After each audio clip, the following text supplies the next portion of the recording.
सारणी के ward number 5 में निवास करने वाली सरस्वती बोस, जो कि इंदौर से 12 तारीख को सारणी आई थी, जिनका क्वारंटाइन समय अभी पूरा नहीं हुआ था और अचानक उनका बीपी बढ़ने से वह बेहोश होकर घर में गिर गई, जिसकी सूचना उनके परिजनों द्वारा स्वास्थ्य विभाग को दी गई। स्वास्थ्य विभाग ने जांच कर बताया कि इनका बीपी बढ़ा है और इन्हें घोड़ोंगरी एडमिट करना पड़ेगा। इसी बीच सारणी में एक बार फिर अफवाहों का दौर शुरू हुआ। लोगों ने एक बार फिर अफवाहें उड़ाई कि सारणी में कोरोना पॉजिटिव मिला है, जिसे घोड़ोंगरी रेफर किया गया है, जबकि हकीकत यह थी कि क्वारंटाइन पेशेंट का बीपी बढ़ने की वजह से उन्हें घोड़ोंगरी स्वास्थ्य विभाग पहुंचाया गया है। हमारे चैनल के माध्यम से आप लोगों से एक बार फिर अपील है कि अफवाहों से बचे और अफवाह फैलाने से भी। जी, आपका नाम? Madhukar Suryavanshi, sector supervisor.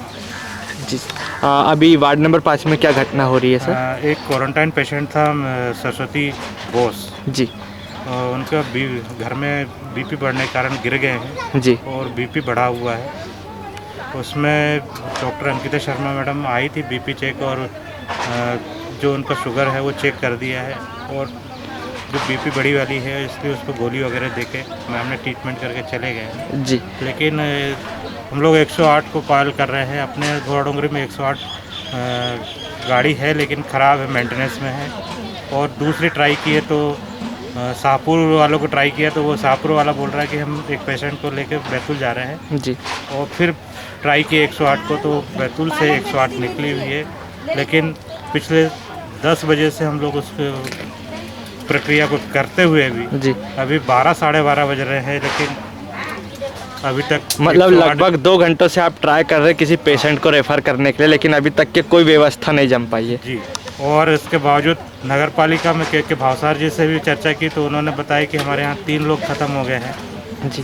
तीनों की डेड बॉडी और सैनिटाइज करने के लिए हमें जो गाड़ी चाहिए थी, तो वो बोले हम लोग तीनों जगह शमशान घाट वगैरह सैनिटाइज कराएंगे बोले। जी। तो वो गाड़ी हमें उपलब्ध नहीं हो पा रही बोले। और चौहान साहब को हमने लगाए हैं अपने टीआई जी, तो उन्होंने बोला सर हम 100 डायल को आप करिए। 100 डायल ने आया उनने, और उनने भी ये कहा कि सर हम पेशेंट को रेफ़र नहीं करते हैं, पेशेंट नहीं ले जाते हैं, आप 108 को कॉल किए। इसलिए पिछले 2 घंटे से हम लोग इस पेशेंट को रेफ़र करने के लिए कोशिश कर रहे हैं, लेकिन कोई भी गाड़ी समय पर अभी तक उपलब्ध नहीं हो पाई। आज पिछले 2 घंटे से आप लोग ट्राई कर रहे हैं किसी पेशेंट को रेफ़र करने के लिए, 2 घंटों से अभी तक के कोई व्यवस्था नहीं हो पाई। यदि इस बीच पेशेंट को कुछ हो जाता है तो ये जिम्मेदारी किसकी बनेगी फिर?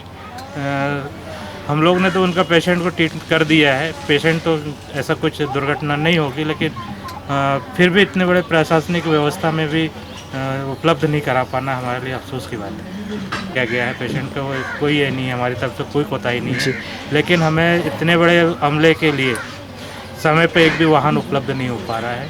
सही नहीं है जो हम चाह रहे हैं जी। जितना हम इनने पर्सनली अपनी चाहत किसी गाड़ी वाले से इनने वार्ड के इससे कहा था जी, तो वो ड्राइवर ये बोलता है कि भाई वो उस पेशेंट को क्वारंटाइन है, कहीं कोरोना हो जाए, इसलिए मैं उस पेशेंट को नहीं ले जा सकता। जी बिल्कुल।